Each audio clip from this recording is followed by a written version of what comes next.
Capítulo 32 del libro de Génesis. Vamos a tomar la palabra desde el verso 22 hasta el verso 29. Jacob lucha con el ángel en Peniel. Y se levantó aquella noche y tomó sus dos mujeres y sus 2 siervas y sus 11 hijos y pasó el vado de Jaboc. Los tomó pues e hizo pasar el arroyo a ellos y a todo lo que tenía. Así se quedó Jacob solo y luchó con él un varón hasta que rayaba el alba. Y cuando el varón vio que no podía con él, tocó en el sitio del encaje de su muslo y se descoyuntó el muslo de Jacob mientras con él luchaba. Y dijo: déjame, porque raya el alba. Y Jacob le respondió: no te dejaré si no me bendices. Y el varón le dijo: ¿cuál es tu nombre? Y él respondió: Jacob. Y el varón le dijo: no se dirá más tu nombre Jacob, sino Israel, porque has luchado con Dios y con los hombres y has vencido. Entonces Jacob le preguntó y dijo: declárame ahora tu nombre. Y el varón respondió: ¿por qué me preguntas por mi nombre? Y lo bendijo allí. Padre nuestro, que estás en los cielos, continuamos delante de tu bendita presencia. Agradecidos contigo, Señor, por la oportunidad que nos concedes de estar aquí en tu casa, exaltando tu grandeza, adorando y glorificando tu santo nombre. Señor, te rogamos que nos bendigas poderosamente en esta hora, que nos hables a través de tu bendita palabra, que a través de ella seamos edificados, enseñados y ministrados por tu Santo Espíritu.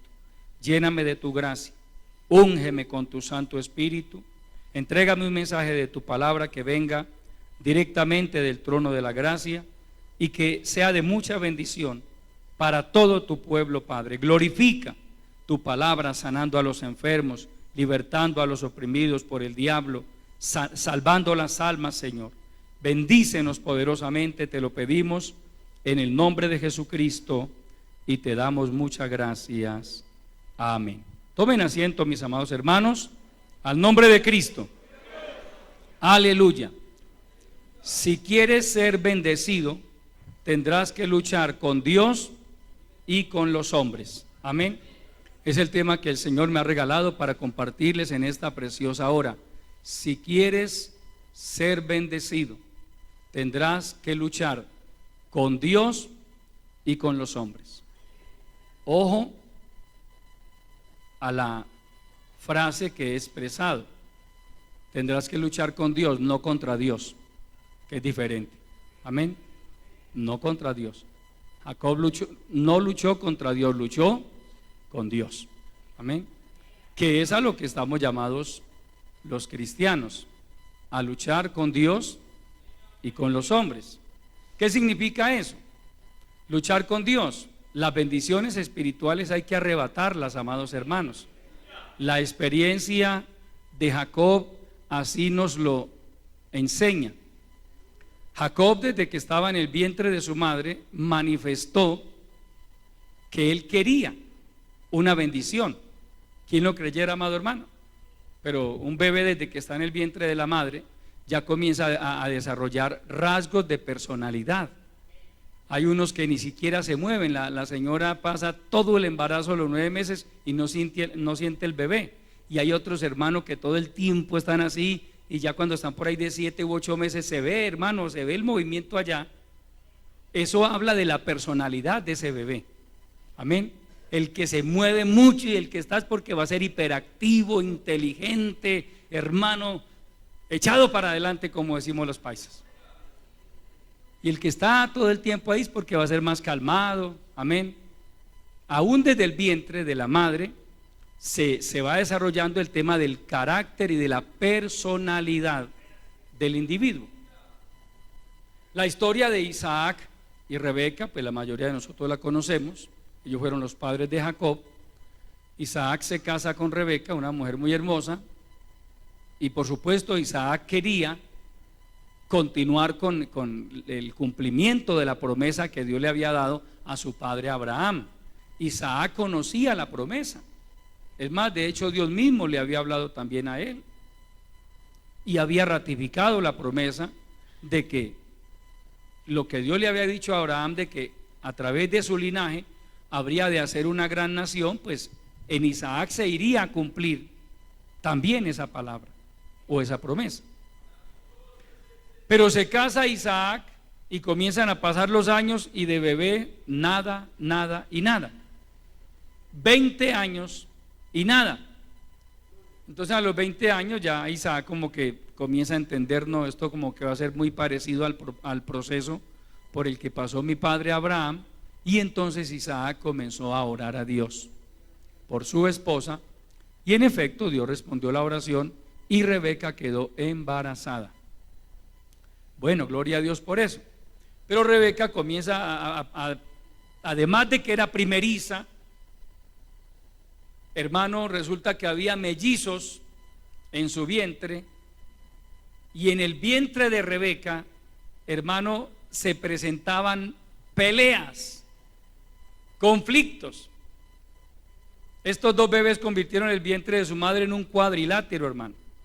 Eso allí ella veía y sentía que eso hermano, hasta que ella no aguantó y dijo, yo voy a consultar a Dios, algo pasa. Tal vez habló con amigas, vecinas, le decían, eso no es normal. Es que ella decía, yo siento que pelean y se tiran uno al otro. Y ella fue a consultar a Dios y Dios le respondió. Y le dijo, sí, es que hay 2 naciones en tu vientre. Vas a tener 2 hijos y de cada uno de ellos se va a formar una nación. Y le dijo más, hay algo atípico de acuerdo a la cultura oriental. El mayor le servirá al menor. Atípico porque de acuerdo a la cultura oriental el menor siempre, o los menores siempre le servían a los mayores. En este caso, el menor era el que primero salía era el mayor. Si a los 10 minutos, a los 20 minutos, a la media hora salía el otro, era el menor. Pero Dios le dice a Rebeca, la prepara psicológicamente para eso. Tenga en cuenta que son 2 naciones y el mayor le va a servir al menor. Nacen los niños, comienzan a crecer y cada uno comienza a manifestar su rasgo de personalidad diferente. Esaú era cazador, era hombre de campo, era un guerrero. Y Jacob, dice la palabra, que era un hombre quieto, tranquilo. Generalmente estaba en la tienda con su mamá, le ayudaba a la mamá. Tanto que Isaac y Rebeca comienzan a desarrollar un sentimiento de preferencia hacia cada uno en particular. Isaac se inclina más por Esaú porque era el cazador, porque era el guerrero, porque era el muchacho intrépido. Y Rebeca desarrolla un sentimiento más fuerte hacia Jacob porque era el niño mimado, porque era el de la casa, porque era el que siempre le acompañaba cuando su papá y su hijo se iban a casar, porque le ayudaba en los quehaceres de la cocina. Amaba Isaac a Esaú y amaba Rebeca a Jacob. Que de ahí los cristianos tenemos que sacar una gran lección, amado hermano. Nosotros no debemos tener hijos preferidos. Los que tenemos más de un hijo, pues los que tienen uno, pues bueno, ese es el preferido. Pero los que tenemos más de uno, muchos llegan a caer en ese error de que por determinada razón, por ejemplo, la persona que se obsesiona con un varoncito, el papá que se obsesiona, yo quiero es un varón, y nace varón, hermano, y ese es mi hijo preferido, y nace una niña, y es un error, es un error. La familia de Jacob nos da una lección tremenda al respecto. Amén. Ustedes conocen la historia de José. José era el niño preferido de Jacob y eso trajo malas consecuencias. Entonces, bueno, hermano, crecen los niños, porque digamos que el autor de Génesis no se detiene mucho en los detalles de la infancia, porque imagínense si se detuviera en tantos detalles. La Biblia, hermano, comprime la información. Hay casos en que usted está estudiando un libro y de un versículo a otro, óigase bien, de un versículo a otro pueden haber 50 años de diferencia. Porque los escritores tienen que, o tuvieron que, hermano, comprimir la información, porque de lo contrario la Biblia sería, hermano, no una Biblia, sino una biblioteca llena de libros. Entonces Dios permite que en las escrituras queden registrados eventos de importancia y que de alguna manera habrían de ser también de inspiración y de enseñanza para todo su pueblo a través de la historia. Aleluya. Comienzan a crecer estos muchachos. Usted sabe que uno empieza a crecer y comienza a desarrollar su conciencia, su intelecto, y llega un momento en que ellos dos entienden algo. Esaú es el mayor, Esaú es el primogénito y Jacob es el menor. Y de acuerdo a la cultura oriental, al primogénito le correspondía una doble porción de la herencia. Además de eso, era el líder natural del clan familiar. O sea, era atractivo ser primogénito. En nuestra cultura yo he escuchado gente que dice, hermano, qué pereza, yo no quería ser el primero. Al mayor siempre es el que lo mandan a hacer los mandados, a cuidar todos los niños y todo eso. No, en Israel y en la cultura oriental, ser el primogénito era un privilegio. Era un grande privilegio. Y cuando Jacob comienza a entender eso, porque recuerda que desde el vientre comenzó a gestarse ese conflicto, Jacob empieza a sentirse mal y quizá a mirar a su hermano con celos. Pero ¿por qué él? Porque el primogénito. Y Jacob se obsesionó con la idea de ser el primogénito él. La primogenitura o el derecho de la primogenitura también podía canjearse, podía negociarse. Ya era algo, digamos, como interno entre la familia. Si el primogénito le quería vender la primogenitura a este por 10 vacas, se la vendía y listo. Era un negocio entre ellos. Y un día, dice la Biblia, que llegó Esaú cansado del campo, de trabajar, con hambre, y como Jacob se convirtió en tremendo chef, eso sí sabía hacer el hombre, cocinar, hizo unas lentejas, hermano, pero deliciosas. Y cuando llegó Esaú desde afuera sintió ese olor. Y uno con hambre, hermano, y sentir un olor bien agradable, usted sabe lo que se siente, la sensación que experimenta el organismo. Se activan esas neuronas, hermano, el apetito. Y Esaú se dejó ir para esa cocina y le dijo a su hermano Jacob, por favor, dame de ese guiso, tengo mucha hambre. Y Jacob dijo, aquí es, aquí lo cojo. Lo cogió con hambre, hermano, y le dijo, véndeme en este día la primogenitura. A Esaú pues hasta le pareció como tonto, como absurdo, y dijo, pues yo me voy a morir, algún día me voy a morir, ¿para qué me va a servir la primogenitura? Listo, sírvame. Y Jacob lo puso a jurar, júramelo en este día. Y le juró. Y comió. Me imagino que Jacob le dijo, ¿quiere más? Y le sirvió otro platado, hermano.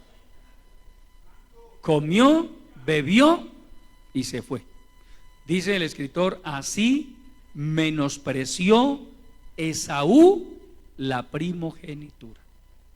Menospreció. Tuvo en poco el privilegio que Dios le había dado. ¿Qué lecciones podemos extraer de la historia de Jacob y de Esaú? Primero, que las bendiciones de Dios no se obtienen por medio de trampas, por medio de conductas mezquinas y oportunistas. Eso fue lo que hizo Jacob. Se comportó de una manera mezquina, descarada, porque se aprovechó de una necesidad que tenía su hermano para arrebatarle la primogenitura. Lo que nos enseña la Biblia es que esa conducta de Jacob no le agradó a Dios. Amados hermanos, hay conductas nuestras que a Dios no le agradan, no le agradan. Y tal vez por eso no nos vamos a condenar, pero sí nos va a traer problemas con Dios. Amén. Esa conducta sumada a otra todavía más perversa, podríamos decirlo, y es que cuando Isaac era un anciano que ya no podía ver, recuerde que Isaac vivió 180 años. Cuando tenía 160 años, ya estaba quedando ciego. Y un día le dijo a su hijo Esaú, para Isaac, el primogénito era Esaú. Isaac de alguna manera ignoró lo que Dios le había dicho a su esposa Rebeca hacía tantos años atrás. Lo ignoró. ¿O se le olvidó? Como a nosotros nos olvidan tantas cosas también. Por eso cuando Isaac tenía 160 años, llamó a su hijo, que ya tenía una buena edad también, casi 100 años, y le dijo: ve al campo a Esaú, tráeme caza y prepárame un guiso para que yo coma de él y te bendiga antes que muera. Isaac sintió que de pronto en cualquier momento se moría, que ya los años habían pasado, y quiso bendecir a su hijo antes de morir, a su hijo primogénito. Jacob lo oyó y fue y le contó a su mamá, y la mamá, ojo queridas mamás, qué peligro con esas conductas.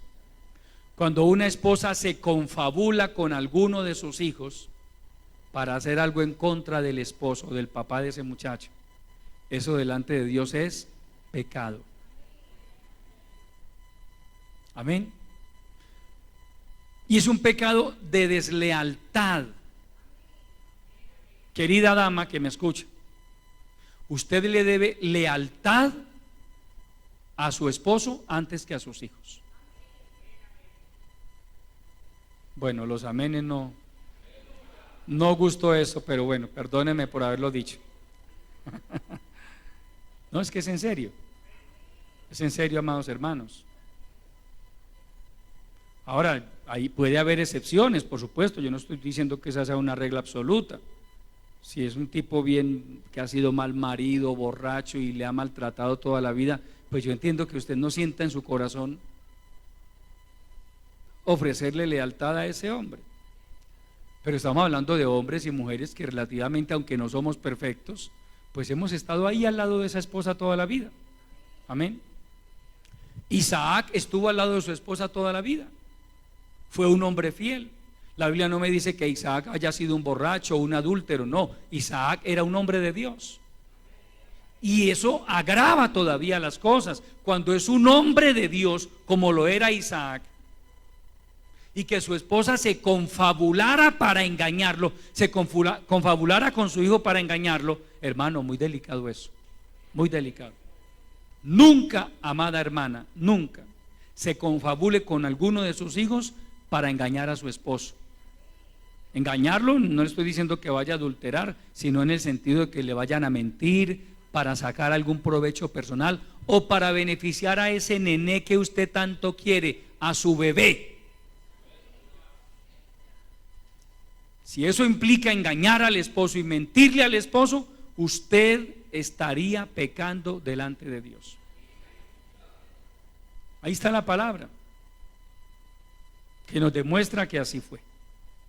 Rebeca se confabuló con su hijo Jacob, lo disfrazó. le preparó el guiso, que ella sabía cómo le gustaban los guisos a su esposo. Claro, ¿quién más que la esposa para saber cómo le gusta la comida a uno? Y dijo: tranquilo, mi hijo, no me preocupe, que de esto me encargo yo. Preparó el guiso, le puso a Jacob unas prendas de pieles de animales para que se sintiera velludo, se palpara velludo, porque Jacob era lampiño. ¿Recuerda que la Biblia dice que era lampiño? Esaú era barbado, peludo por todas partes, y Jacob era lampiño. Y claro, Jacob no era tonto. Cuando la mamá le dice eso, le dice: pero ¿cómo voy a hacer eso? Yo soy lampiño. Donde yo vaya, si mi papá me toque ahí mismo, me maldice. Y ella le dijo: no me preocupe, yo también tengo la solución para eso. Y le puso, hermano, una prenda velluda de un animal salvaje. Y fue el muchacho. El muchacho no, ya era un hombre también de más de 90 años. Papá, padre mío, ya está la comida, siéntate. Isaac, dice la palabra, que se sorprende: ¿cómo es que hallaste tan rápido la casa, hijo mío? Mire, hermano, a veces la gente, para mentir, hasta ponen a Dios de por medio. Porque Jehová tu Dios la puso delante de mí, respondió Jacob. ¿Cuánta gente hemos oído mentir, cristianos evangélicos, decir: Dios me es testigo, y están mintiendo? Eso es delicado, amado hermano. La Biblia habla del peligro de usar el nombre de Dios en vano. Eso es usar el nombre de Dios en vano. Si un creyente sabe que está mintiendo y pone a Dios por testigo, eso le va a traer problemas muy delicados, muy delicados. Yo he escuchado creyentes decir: Dios me es testigo, y están mintiendo. Pero después las consecuencias que les han venido han sido terribles, amado hermano. Con Dios no se juega. De hecho, uno de los mandamientos dice que nosotros no debemos usar el nombre de Dios en vano. El nombre de Dios merece nuestro respeto, nuestra reverencia. Amén. Entonces Jacob le dijo a su papá: no, hijo, papá, lo que pasa, ¿por qué vino tan rápido? Porque Jehová tu Dios la puso delante de mí. Y resulta que la mamá le había mandado a coger un corderito de los que estaban ahí en el corral. Isaac todavía, a pesar de su ceguera, dijo: pero no sé, la voz me parece como la de Jacob. Arrímate, acércate, yo te palpo. Sí, son las manos de Esaú.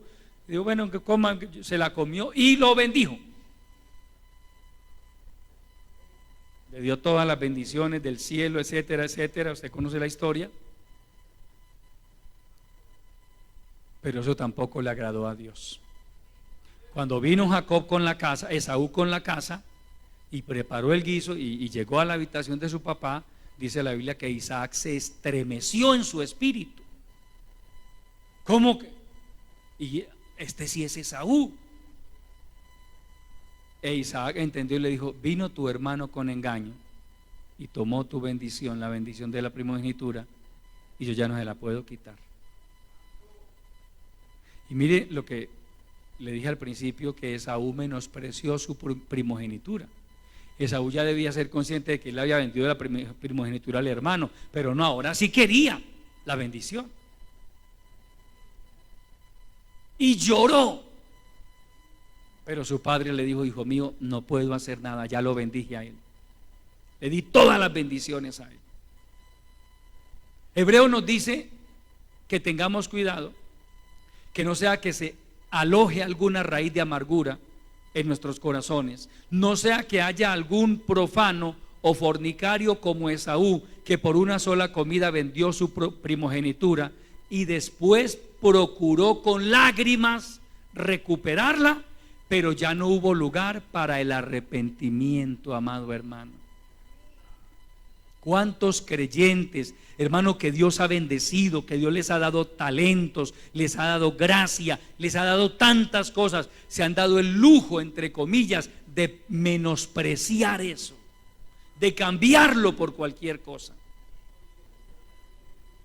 Y después regresan, hermano, y ellos dicen que quieren seguir ejerciendo sus dones, sus ministerios. No, amado hermano, eso no es así. No me venga a mí con ese cuento. No me venga a mí, porque yo tengo argumentos bíblicos para refutar eso. Que alguien que un día estuvo en una iglesia, Dios lo bendijo, lo levantó, lo llenó con su Santo Espíritu, le dio dones espirituales, le dio talentos, ministerios. Luego menosprecia todo eso, lo pisotea y se va al mundo a pecar y a revolcarse en el pecado. Y que el día que se cansa de pecar vuelve a la iglesia, dizque a ejercer todos sus dones, porque según ellos, según cristianos evangélicos irresponsables, que los hay, toman un texto, lo sacan de su contexto, en Romanos capítulo 11, y dicen, es que la Biblia dice que irrevocables son los dones y el llamamiento de Dios. Suena bonito, ¿cierto? Como que suena bonito. Es que la Biblia dice que irrevocables son los dones. Pare un momentico ahí, pare. ¿De qué dones estamos hablando? Recuerde que la Biblia no es interpretarla a su amaño o a mi amaño. Hay reglas. La hermenéutica, que es la ciencia de la interpretación bíblica, habla de reglas. La regla de oro de la hermenéutica es: la Biblia es su propio intérprete. Esa es la regla de oro. Hay otra regla: todo texto debe ser examinado a la luz de su contexto. Esa regla que le acabo de mencionar, si usted la aplica para usar ese versículo de Romanos capítulo 11, de que irrevocables son los dones y el llamamiento de Dios, si usted la aplica, no le pasa la prueba. No le pasa. Porque desde Romanos capítulo 9 hasta Romanos capítulo 11, Pablo está hablando de Israel, no de los dones del Espíritu Santo. Es diferente los dones en el sentido de promesas que Dios le hizo a Abraham y a su descendencia. Por eso le repito, si usted toma la regla, esa regla de la hermenéutica, y se la aplica a ese pasaje, todo texto debe ser examinado a la luz de su contexto, se cae esa interpretación. Pablo ahí no está hablando de los dones del Espíritu Santo. Pablo está hablando del rechazo que Dios le hizo a Israel, porque a su vez ellos rechazaron a Jesucristo. Como ellos rechazaron a Jesucristo, entonces Dios nos entregó a nosotros los gentiles una cantidad de bendiciones que eran para Israel. Pablo comienza a tratar el tema. Entonces, ¿Israel está desechado? No, no está desechado. Todavía no. Dios no lo ha desechado. Vendrá un tiempo en que Dios va a restaurar a Israel. Entonces, ese versículo de Romanos capítulo 11, creo que es el 29, vamos a mirarlo por favor. Aleluya. Cristo vive para siempre. Aleluya. Sí, Romanos 11, 29. Al nombre de Cristo. Solo leamos 4 o 5 versículos para que, solamente ahí, sin leer el capítulo 9 y sin leer el capítulo 10. Verso 25 de Romanos capítulo 11. ¿Qué dice el título de el encabezado? ¿La restauración de quién? Israel. Amén. Verso 25. Porque no quiero, hermanos, que ignoréis este misterio, para que no seáis arrogantes en cuanto a vosotros mismos. Gracias, hermano. Que ha acontecido a Israel, óigase bien, endurecimiento en parte, no total, en parte, hasta que haya entrado la plenitud de los gentiles. Y luego todo Israel será salvo, como está escrito: vendrá de Sión el libertador, que apartará de Jacob la impiedad, y este será mi pacto con ellos cuando yo quite sus pecados. Ojo al verso 28. Así que en cuanto al evangelio, son enemigos por causa de vosotros. ¿Quiénes son enemigos? Los israelitas, en cuanto al evangelio, son enemigos de Dios por causa de nosotros. Pero, en cuanto a las promesas, son amados por causa, en cuanto a la elección, perdón, son amados por causa de los padres. ¿Cuáles padres? Abraham, Isaac y Jacob. Y entonces dice el verso 29, porque irrevocables son los dones y el llamamiento de Dios. Pare ahí. Mire, amado hermano, es en ese contexto que Pablo expresa esa verdad. Eso no tiene nada que ver con los dones del Espíritu Santo. Por eso dice la palabra, mirad bien, no sea que brote alguna raíz de amargura en vuestros corazones, no sea que habiendo algún fornicario, no sea que haya algún fornicario o profano como Esaú, que menospreció la primogenitura, menospreció la bendición, aunque después procuró con lágrimas recuperarla, pero ya no hubo lugar para el arrepentimiento. Si ve que el caso de Jacob, de Esaú, perdón, ilustra que lo que Dios me dio a mí, si yo lo menosprecio, si yo lo pisoteo y me voy a revolcarme en el pecado, ¿lo pierdo? Lo pierdo, hermano. Ahí está el caso de Esaú. Y Hebreo lo registra, lo repite, como diciendo, eso todavía tiene relevancia. Ese principio sigue vigente. Cualquiera que menosprecie lo que Dios le ha dado, por eso el buen cristiano ama lo que Dios le ha dado, valora lo que Dios le ha dado, comenzando por la salvación de su alma. De ahí en adelante, si Dios le dio dones, talentos, ministerios, el bautismo en el Espíritu Santo, hermano, valórelo. Hoy, al día de hoy, hay gente que un día fue bautizada en el Espíritu Santo. ¿Cuántos creyentes anhelan ser bautizados en el Espíritu Santo? Y hoy hay quienes un día fueron bautizados en el Espíritu Santo y en este momento se están revolcando en el pecado. ¿Usted sabe los juicios que está arrastrando esa gente, amado hermano? El problema en el que esa gente se está metiendo con Dios, porque están pisoteando la sangre de Cristo, están afrentando al Espíritu Santo de Dios. Eso es delicado, amado hermano. Por eso permítame enfatizarle en esto, porque no falta el creyente ingenuo, porque los hay, y hasta necio,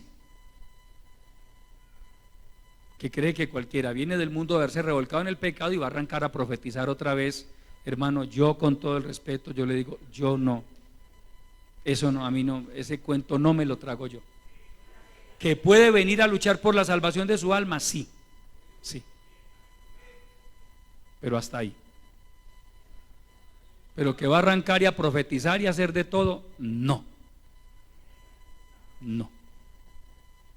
porque es que esa persona fue y pisoteó todo lo que Dios le dio, lo menospreció, contristó al Espíritu Santo, tuvo por inmunda la sangre del pacto. ¿Que puede luchar por su salvación? Sí, claro, claro que sí. Ahora yo pregunto, ¿por qué si un pastor que desafortunadamente cae en adulterio, porque nadie se va a alegrar porque un pastor caiga en adulterio, pero ha habido casos, ese pastor pierde el ministerio por el resto de su vida? Lo que hace bien, pierde el ministerio por el resto de su vida. Y eso es completamente válido. Está bien, porque un pastor que ha caído en adulterio, ¿cómo se va a parar en un altar después a predicar en contra de los pecados de inmoralidad sexual? ¿Con qué autoridad moral? No la va a tener, hermano. Hay gente que dice, hermano, pero es que Dios perdona. Sí, Dios perdona, pero ¿dónde, hermano? Mire, por más que Dios lo perdone a usted, usted no vuelve a recuperar la autoridad moral. La autoridad moral es algo que no tiene precio, amado hermano. Tener autoridad moral para hablar de honestidad, para hablar de santidad, para hablar de rectitud, eso no tiene precio. ¿Usted cree que alguien que ha caído en un pecado de inmoralidad sexual se puede parar en un púlpito a decir, hermanos, Por favor, no forniquen, no pequen, eso es muy malo. Allá van a estar como 200 o 300 dedos señalándolo, diciéndole, ¿y este de qué nos está hablando? Alguien que usted sabe que robó, que hizo algo indebido, una actitud deshonesta, viene a pararse en un púlpito a hablar de honestidad. ¿La gente le creerá? No le va a creer, amado. No le creen, no le creen. Yo tampoco le creería. Entonces, por eso, en esta obra, un pastor que cae en un pecado de inmoralidad sexual o en un pecado de deshonestidad, ojo que también eso aplica para perder el ministerio en esta obra. Un pastor que pone una iglesia a trabajar, a canalizar recursos, que para construir un templo y luego se roba la plata, ese pastor pierde el ministerio. Lo pierde. Se queda sin autoridad moral, hermano, porque es que, le repito, llámese pastor, llámese líder, para pararnos en un púlpito a predicar necesitamos autoridad moral. Pablo habla de la importancia de que seamos irreprensibles. Y uno de los significados del término irreprensible en el original griego es que dice no hay por dónde agarrarlo, no, es decir, búsquele un pecado del cual señalarlo, búsquele una falta grave de la cual señalarlo, no se la encuentran. Ese es irreprensible. Pero cuando dicen no, fulano de tal, mire esto, mire lo que hizo, mire aquello, yo sé esto, yo sé lo otro, yo sé lo demás, no es irreprensible. Amado líder, usted debe procurar mantener un testimonio irreprensible. Esa va a ser su carta de presentación. Si mañana o pasado mañana Dios en su misericordia le permite salir a usted al ministerio, lo menos que usted va a hacer es que lo paren aquí en este lugar a despedirse de la iglesia. Y si usted no tiene testimonio, dígame la gente qué va a pensar. Inmediatamente lo van a cuestionar, hermano, ¿y por qué sacaron a este hermano al ministerio? ¿Por qué salió este hombre al ministerio? ¿Por qué sale esta pareja al ministerio? ¿Sí ve la importancia de la autoridad moral, amado hermano? Entonces, repito, es la reflexión. Si un hombre de altar, un pastor, cae en un pecado, pierde el ministerio de por vida. De por vida. Cuando alguien sale del ministerio es de por vida, amado hermano. Porque si cometió un pecado de inmoralidad sexual o un asunto de deshonestidad, se descalificó. Que quiere luchar por su salvación, puede luchar por su salvación. Y alguna vez escuché a una de nuestras autoridades internacionales. Yo iba en mi vehículo, tuve el privilegio de trasladarlo de un lugar a otro, y él dijo, yo le escuché estas palabras, iban otros dos oficiales ahí, y le preguntaron el uno al otro, hermano, si un pastor cae en adulterio y se arrepiente y se quiere congregar y buscar al Señor, ¿él puede al menos volver a ser ujier? Esta autoridad internacional, estaba hablando de autoridades de nuestra obra, respondió, después de unos 6 años de disciplina, puede volver al menos a ser portero, es lo más que puede hacer, lo máximo. Después de 6 años de disciplina, amado hermano. ¿Por qué se hacen esas cosas? Para preservar la integridad, amado hermano, para preservar los principios dentro de la iglesia del Señor.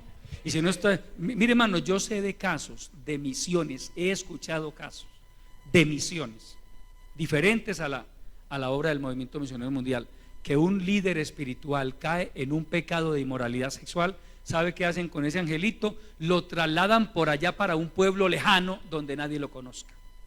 Por eso allá llegan y siguen violando niños, haciendo hasta, porque es que ese no es el manejo, amado hermano.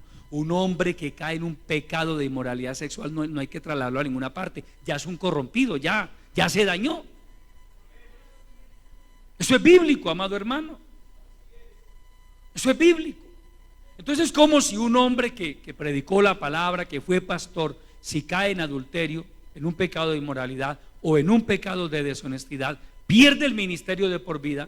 ¿Por qué me dicen que alguien que un día profetizaba y yo no sé cuántos dones más tenían, van y se revuelcan en el pecado, hasta pecados de homosexualismo van y cometen, y luego vienen y es que otra vez dizque a profetizar y a hacer de todo.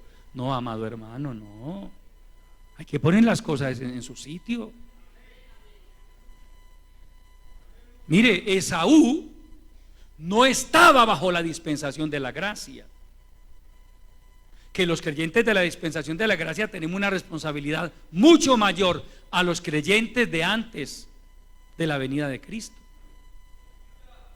Porque es que en los creyentes del Antiguo Testamento no moraba el Espíritu Santo como en nosotros.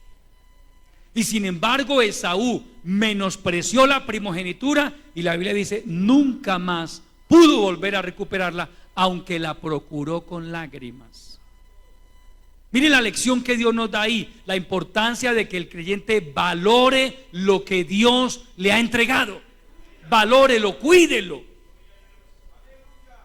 Porque si lo llega a menospreciar, aunque llore, no lo va a volver a recuperar. Así es con Dios, amado hermano.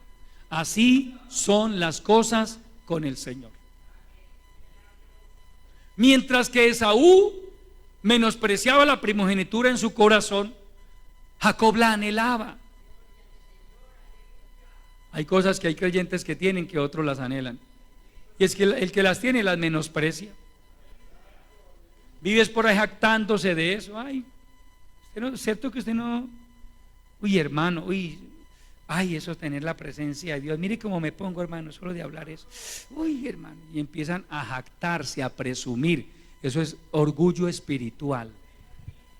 Es orgullo espiritual, amado hermano. Si Dios le ha dado algo a usted, hermano, alabe al Señor, doble sus rodillitas, hermano, y dele gracias a Dios y dígale: Señor, guarda mi corazón del orgullo espiritual, porque si usted se descuida, el diablo le llena el corazón de orgullo espiritual y se pone a mirar a los hermanitos y a menospreciarlos. Aquel no tiene lo que yo tengo, aquel no tiene, aquella no tiene, aquella no tiene, ni siquiera el pastor tiene lo que yo tengo. A ese punto llegan, amado hermano. De ese tipo de personas han pasado por nuestras iglesias, hermano. Pero como han pasado también, Dios los ha sacado. Porque Dios no soporta el orgullo y la soberbia espiritual, hermano. Si Dios le está dando algo, humíllese, póstrese: Señor, esto es tuyo, guarda mi corazón, ayúdame a serte fiel. Al nombre de Cristo. Por eso no espere que después de que Dios lo use de alguna manera, corra la gente a aplaudirlo y a ovacionarlo, porque aquí no hacemos eso. Aquí lo que hacemos es darle la gloria a Dios, no al hombre, porque endiosar al hombre es un peligro. Al nombre de Cristo. Entonces mire, Esaú menospreció la primogenitura, pero Jacob la anhelaba. El problema de Jacob fue que quiso obtener la bendición de una manera incorrecta, usando métodos humanos. Y no es con métodos humanos, amado hermano. Si usted quiere que Dios lo bendiga, usted tiene que aprender a usar los métodos bíblicos, los métodos establecidos por Dios. Dios bendice, y hay bendiciones de bendiciones. Amén. Le voy a explicar eso. Usted, por ejemplo, está orando por un buen empleo y Dios le da ese empleo y usted alaba a Dios, Dios lo bendijo. Pero hay otras bendiciones. Hablemos, por ejemplo, de bendiciones espirituales. Que la que Jacob anhelaba era una bendición espiritual. El sueño de Jacob no era tener 500 ovejas, 500 vacas, 500 camellos. No era el sueño de Jacob. Él anhelaba la bendición de la primogenitura, porque Jacob miró más allá. Dios le hizo una promesa a mi abuelo Isaac, se la ratificó a mi abuelo Abraham, se la ratificó a mi abuelo Isaac. Significa que si Dios me da la bendición de la primogenitura a mí, yo voy a ser el que continúe con esa línea. Yo quiero esa bendición para mí. Hermano, mire, el hombre de Dios, la mujer de Dios, siempre mira más allá. Más allá. Él no mira el momento. Él mira más allá. Y él entiende: yo creo que Dios me puede dar cosas grandes a mí. Es más, no solo creo, quiero que Dios me dé cosas grandes. Anhelo que Dios me bendiga. Mire que en el corazón de Jacob, sin que nadie se lo dijera, en el corazón de este hombre comenzó a desarrollarse un sentimiento, un anhelo por la bendición de la primogenitura. No en todo cristiano se desarrollan anhelos espirituales en su corazón, pero hay cristianos que comienzan a anhelar cosas de parte de Dios. No son todos. Hay creyentes que se conforman con asistir a la iglesia, con que Dios les da el empleo y tienen su casita y bueno, Dios lo bendiga por eso. Pero hay otros que van más allá y dicen, hermano, yo quiero algo más. ¿Sabe usted cuántos jóvenes había en Israel cuando Moisés estaba al frente del pueblo? Miles de muchachos. Pero solo uno dice que después de que Moisés hablaba con Jehová y la presencia de Dios subía al cielo, solo uno se quedaba en el tabernáculo: Josué. Uno que anhelaba, uno que miraba más allá, uno que sentía en su corazón: yo creo que Dios puede hacer algo con mi vida, yo creo que Dios tiene propósitos con mi vida, yo creo que Dios me puede mostrar su gloria. Solo uno. El resto, imagínenselos ustedes, salían a jugar fútbol, a hacer tantas cosas. Josué se quedaba en el tabernáculo. ¿Sí ve, amado hermano, que cuando usted quiere algo de parte de Dios, usted tiene que asumir una actitud diferente? Usted no puede ser igual a los demás. Los demás se van a jugar fútbol, los demás salen por ahí, pero usted dice, no, yo me voy a ir a estar en el secreto con Dios. El Señor Jesucristo dice: y cuando oréis, o cuando ores, entra en el secreto, y tu Padre que ve en secreto te recompensará en público. Eso de estar en el secreto, amado hermano, pocos lo valoran. Es más, no es muy atractivo, porque es más atractivo estar por allá en un centro comercial, es más atractivo estar por allá en otras actividades. Para muchos estar en el secreto no es tan atractivo, pero esa es la fuente de las grandes bendiciones.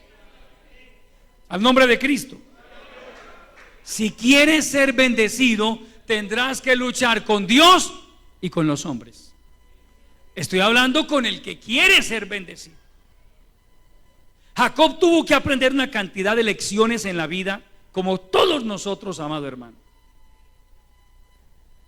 Hay una cantidad de situaciones que por las que Dios nos pasa a usted y a mí, solo para enseñarnos lecciones de vida, solo para enseñarnos: esto no se hace así, esto que tú quieres, tienes que aprender a esperar mi tiempo. Eso que usted está anhelando, amado hermano, Dios se lo va a conceder en su tiempo. Usted puede hacer lo que sea, puede conseguir un abogado, puede llamar al tío que vive en Estados Unidos, lo que quiera hacer, pero hasta que Dios no le diga: llegó tu bendición, no va a llegar la bendición. Así es con el Señor, hermano.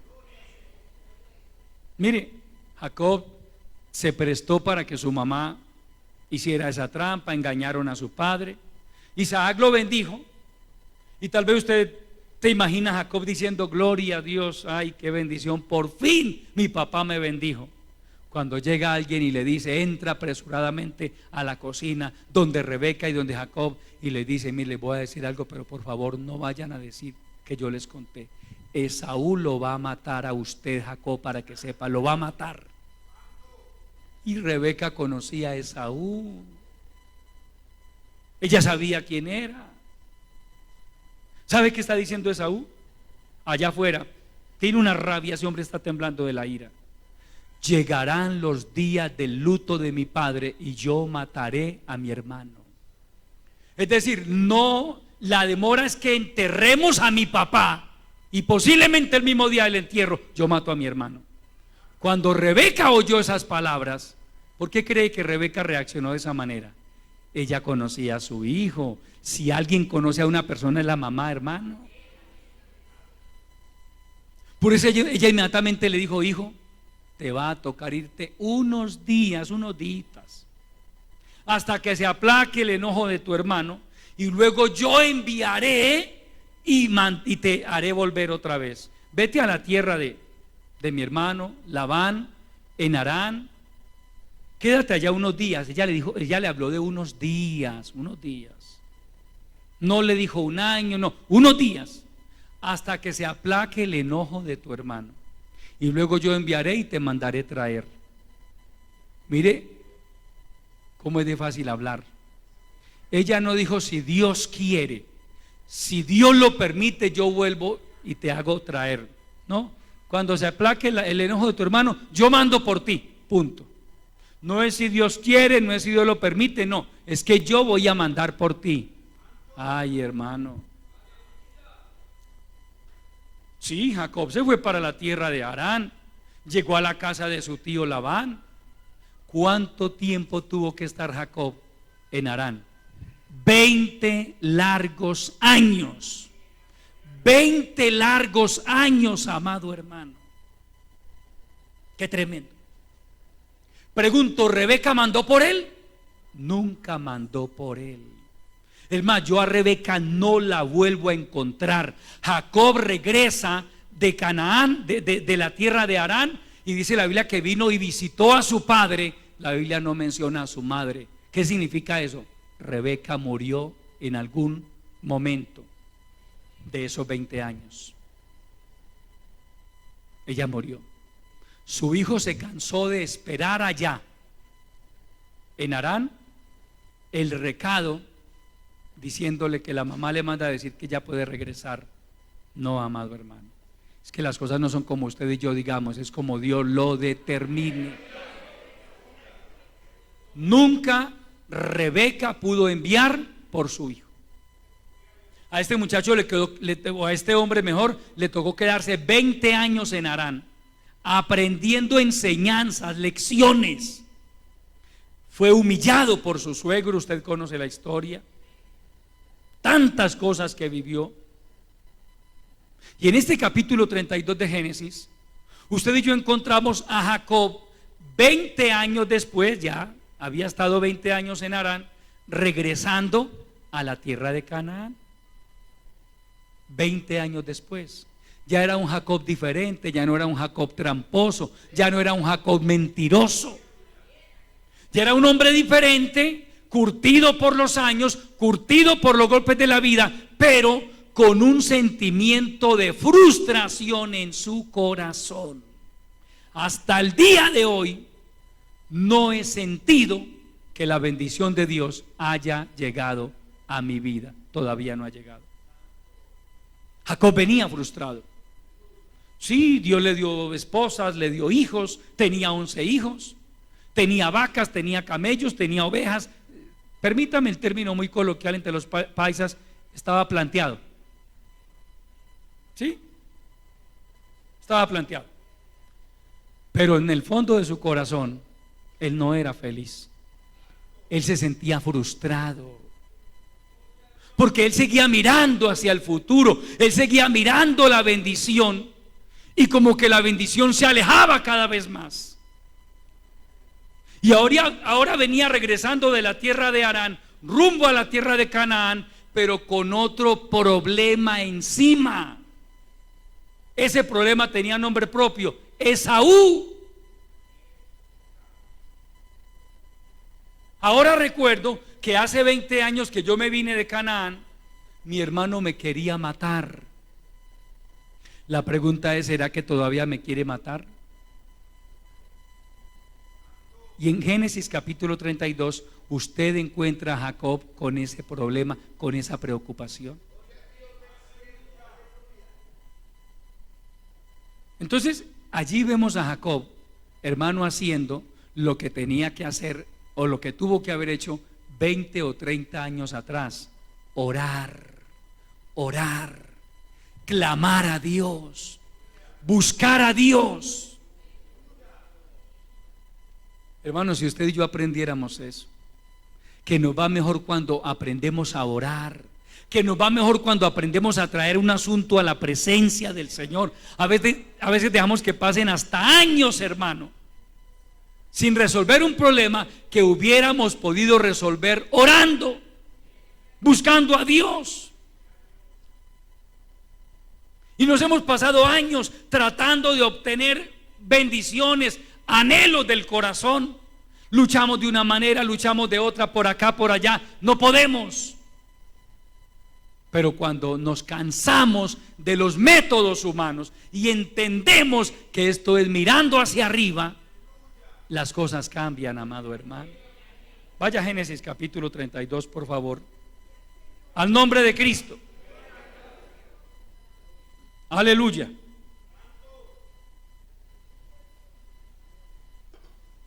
Verso 1 en adelante.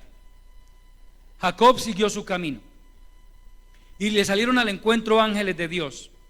Y dijo Jacob, cuando lo vio: campamento de Dios es este. Y llamó el nombre de aquel lugar Mahanaim. Y envió Jacob mensajeros delante de sí a Esaú su hermano, a la tierra de Seir, campo de Edom. Y les mandó diciendo: así diréis a mi señor Esaú: así dice tu siervo Jacob, con Labán he morado y me he detenido hasta ahora. Tengo vacas, asnos, ovejas, siervos y siervas, y envío a decírselo a mi señor para hallar gracia en tus ojos. Y los mensajeros volvieron a Jacob diciendo: vinimos a tu hermano Jacob, Esaú, y él viene a recibirte, y 400 hombres con él. Lea el verso 7. Entonces Jacob tuvo temor y se angustió, y distribuyó el pueblo que tenía consigo, y las ovejas y las vacas y los camellos, en 2 campamentos. Y dijo: si viene Esaú contra un campamento y lo ataca, el otro campamento escapará. Pare ahí, por favor, hermano. Mire, hermano, los criados de Jacob creyeron que él se iba a alegrar con la noticia. Tu hermano viene a recibirte. Es que Esaú se alegró, pero Jacob no interpretó bien la noticia.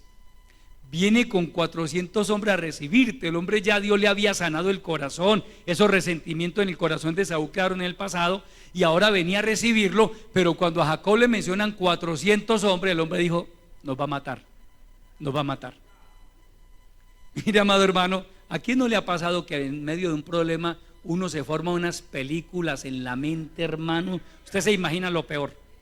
Lo mató un carro, lo atracaron, lo secuestraron. Usted se imagina todo lo peor, todo. Jacob venía preocupado solo con la idea de volver a ver a su hermano, y ahora le dicen que viene con 400 hombres. El hombre dijo: nos va a matar aquí. Entonces cogió y distribuyó, hermano, unas mujeres por acá y sus hijos por allá, y dijo: si viene contra un campamento, el otro escapa, y si viene contra ustedes, nosotros escapamos, pero que al menos algunos quedemos vivos. Pobre Jacob estaba en apuros, amado hermano. Nadie quiere estar en esta situación. Verso 9. Ojo a lo que dice. Mire lo que tenía que haber hecho 20 o 30 años atrás. Verso 9.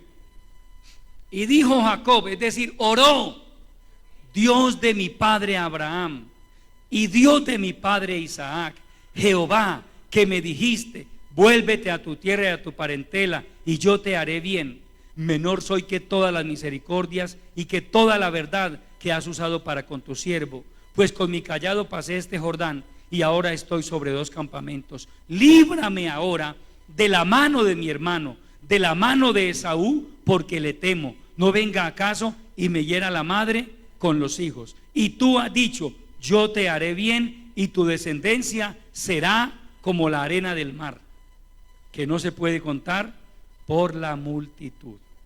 Y durmió allí aquella noche, y tomó de lo que le vino a la mano un presente para su hermano Esaú. Pare ahí, por favor. Mire, hermano, ahora se acordó, primero, de orar, segundo, de las promesas de Dios. Hermano, es bueno que usted y yo nos acordemos de vez en cuando de lo que Dios nos ha dicho, porque Dios es bueno, y Él nos ha hablado de propósitos, de bendiciones. Pero que eso no lo haga usted en un momento de apuro, de desespero, que ya está, que no sabe qué camino tomar. No, hermano, tenga la buena costumbre de ser un cristiano que ore, que busque al Señor. Amén. Mire, si Dios no encierra a Jacob de esta manera, él no ora. Él iba derecho para Canaán tranquilo.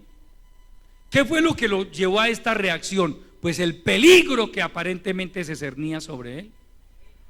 Qué triste que haya cristianos, hermano, que si no sienten el agua al cuello, ellos no claman, ellos no oran, ellos no piden a Dios misericordia. De lo contrario, están tranquilos, relajados, si oran bien, si no oran tan bien, si se congregan bien, si no se congregan tan bien. Entonces a veces tiene Dios que permitir situaciones difíciles y ahí sí reaccionan y se acuerdan del Señor. Entonces mire, hermano, lo que hace Jacob: ora. Y cuando Jacob ora, pues Dios interviene y Dios responde. Y es donde usted llega al capítulo, al verso 22 de ese mismo capítulo. Mire que en el verso 13 nos dice que se acostó a dormir, ¿cierto? ¿Durmió allí aquella noche? No, no durmió esa noche, durmió un ratico. La preocupación no lo dejaba dormir. Mire lo que dice el verso 22. Y se levantó aquella noche, no pudo conciliar el sueño. Se levantó aquella noche y tomó sus 2 mujeres y sus 2 siervas y sus 11 hijos y pasó el vado de Jaboc. Los tomó pues e hizo pasar el arroyo a ellos y a todo lo que tenía. Así se quedó Jacob solo y luchó con él un varón hasta que rayaba el alba. Pare ahí, por favor. Aquí Jacob, hermano, tiene un encuentro sobrenatural. Porque este varón que luchó con Jacob no fue un ladrón por ahí que llegó a robarle las ovejitas que tenía, no. Era un ángel de Dios. Es más, se cree que era el ángel de Jehová. Amén. Y luchó con él. El ángel trataba de vencerlo, de derribarlo, y Jacob sacó fuerzas de donde no tenía, hermano, y luchaba con el ángel y se aferró al ángel. Qué tremendo, hermano. Y se ve que la lucha fue intensa y extensa también, porque así luchó con él hasta que rayaba el alba. Cuando rayaba el alba, el ángel le dijo: déjame porque raya el alba. Y él le dijo: no te dejaré si no me bendices. Mire, ya Jacob había entendido: este no es un personaje cualquiera, este no es un vecino de por aquí, este ángel lo envió Dios. Yo estoy peleando con Dios por una bendición. Al nombre de Cristo. No te dejaré si no me bendices. Estaba determinado, amado hermano. No dejo este propósito, no dejo de orar por este propósito, no dejo de luchar por esta bendición hasta que yo no vea una respuesta de parte de Dios. Eso se llama determinación, amado hermano. Ese tipo de creyentes que determinan: no suelto este propósito, voy a seguir orando, voy a seguir clamando, voy a seguir pidiendo al Señor misericordia hasta que Él me responda, hasta que Él me muestre su gloria, hasta que Él me diga algo. Al nombre de Cristo. No te dejaré si no me bendices. Determinación, amado hermano. Si algo nos falta a nosotros es tener determinación. A veces somos muy volubles, hermano. Comenzamos a orar por algo, los ditas: no, hermano, yo ya, ¿cómo? No, ya yo no estoy orando por eso. ¿Por qué? Hermano, eso como que no era la voluntad de Dios. ¿Quién le dijo? Usted mismo se dijo eso. Se cansó de orar. Jacob dijo: no, hasta que no me bendigas, no te soltaré. Determinación, amado hermano. Fe. El hombre tuvo fe. Jacob entendió: el que me puede bendecir es este. Es este. Este que con el cual yo estoy peleando es el que me puede bendecir. él entendió: este es el ángel de Jehová, este es un enviado del Dios Todopoderoso, este es el que me puede bendecir a mí. Pues voy a luchar con él, no contra él, con él, y no lo voy a soltar hasta que no me bendiga. Usted no ve a Jacob golpeando el ángel, usted lo ve agarrado del ángel. Amén, agarrado, no lo suelto y no lo suelto. Y el ángel trataba, obviamente, el ángel guardó las proporciones, porque la fuerza de un ángel es, yo no sé cuántas veces superior. El ángel simplemente guardó las proporciones. Se enfrentó a Jacob de acuerdo a la fuerza que Jacob tenía. El ángel usó una fuerza similar y Jacob se le aferró, hermano, y no lo soltó. No lo soltó. Eso nos da enseñanzas a nosotros, amados hermanos, que cuando usted y yo tenemos un anhelo en el corazón, no debemos soltarlo, amado hermano. Debemos estar ahí: Señor, acuérdate, mi Dios, llevo tanto tiempo pidiéndote esto. Señor, yo creo que tú me lo puedes dar, yo creo que tú me puedes conceder esta bendición. Señor, yo estoy aquí, sigo creyendo, sigo esperando en ti. Señor, han pasado meses, han pasado años, pero yo sigo creyendo que tú me vas a mostrar tu gloria. Yo sigo creyendo que tú vas a hacer algo en mi vida, que tú vas a hacer algo en mi familia, que tú vas a hacer algo con mi hogar, que tú vas a hacer algo con mi vida, Señor. Yo quiero que me bendigas. Al nombre de Cristo. Hermano, hasta que el ángel le dijo: está bien, te voy a bendecir. ¿Cómo te voy a bendecir? Voy a empezar por cambiar tu personalidad. ¿Cómo te llamas? Jacob. Yo me imagino que hasta pena le dio decirle el nombre, porque Jacob significa suplantador, mentiroso, tramposo. Pero le tocaba decirle: ¿cómo te llamas, Jacob? Dígame, si Dios nos mirara a usted, a mí, a los ojos y nos preguntara: ¿cómo eres tú? Usted sabe que a Dios no lo podemos engañar. También de pronto nos tocaría agachar la mirada y decirle: Señor, soy tramposo, soy envidioso, soy egoísta, soy rabietas, soy orgulloso. ¿Cuántas cosas nos tocaría decirle al Señor? Y Dios, el ángel de Jehová le dice: mire, a partir de hoy eso va a cambiar en ti. No vas a seguir siendo ese suplantador, ese tramposo. Hoy voy a operar un cambio en tu vida. No solo le cambió el nombre, le cambió la personalidad. Hermano, es que Dios tiene poder para cambiar también nuestra personalidad. A Dios le interesa nuestra personalidad. Él quiere cambiar su personalidad. Él quiere convertirlo a usted en un hombre diferente, en una mujer diferente. Al nombre de Cristo. A partir de hoy voy a operar un cambio radical en tu vida y te vas a llamar Israel, príncipe de Dios, porque has luchado con Dios y con los hombres y has vencido.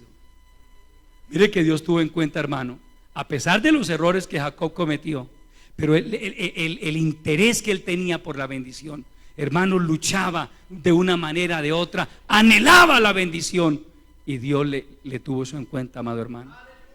Dios es bueno, amado hermano. Dios es bueno. Dios tiene en cuenta su esfuerzo. Dios tiene en cuenta sus anhelos. Dios tiene en cuenta sus oraciones, amado hermano. No crea que sus oraciones se han dispersado por el aire, no. La Biblia dice que nuestras oraciones están en la presencia de Dios, han subido a la presencia de Dios. Cuando el ángel Gabriel se le apareció a Zacarías, le dijo: Zacarías, tus oraciones han subido delante de Dios. Las oraciones de un hijo de Dios nunca serán en vano. Llega el día de la respuesta, aleluya. ¿Cuántos años llevaría Zacarías orando por un hijo? La Biblia dice que su esposa Elizabeth y él eran irreprensibles delante de Dios. Eran gente temerosa de Dios, pero no tenían hijos. Y la mayor afrenta para un judío era no tener hijos. Y aunque eran ancianos, Zacarías no perdía la esperanza. Y un día se le aparece Gabriel, el ángel Gabriel, y le dice: Zacarías, tus oraciones han subido delante de Dios. Amado hermano, tus oraciones han subido delante de Dios. No crea que sus oraciones se quedaron por ahí, que una nube las envolvió y que la lluvia las volvió a traer aquí a la tierra. No, amado hermano. Sus oraciones han subido a la presencia de Dios y de allá van a regresar en forma de respuesta. De allá van a regresar en forma de bendición para su vida. No pierda la fe. Siga luchando, siga peleando, siga soportando. Cuando nos dice que ha luchado con Dios y con los hombres, porque también hay que luchar con los hombres, hay que soportar a los hombres, hay que tener paciencia por acá, hay que ignorar muchas cosas para poder seguir adelante. Has luchado con Dios y con los hombres y has vencido. A ese tipo de creyentes Dios bendice, Dios cambia, transforma y finalmente les concede los anhelos del corazón. Si quieres ser bendecido, tendrás que luchar con Dios y con los hombres. Esa es la consigna que Dios nos deja en esta hora a través de su bendita palabra. Póngase de pie, amado hermano. Vamos a darle gracias al Señor por su palabra. Padre eterno, mi alma te da la gloria, Señor. Yo te adoro, mi Dios. Mil gracias te doy por el consejo de tu palabra que has puesto en mis labios. Gracias, Señor, por recordarnos que tú no ignoras nuestras luchas, nuestros anhelos, nuestras oraciones, y que aunque pasen años, finalmente tú bendices. Nuestras oraciones no volverán vacías, ellas llegarán con respuestas de tu parte, ellas llegarán transformadas en poderosas bendiciones de parte tuya, mi Señor. Bendice a tu pueblo, Señor. Hoy te suplico que renueves la fe de aquellos que han perdido la esperanza de ver tu gloria, de aquellos que han llegado a pensar que definitivamente tú no les escuchas.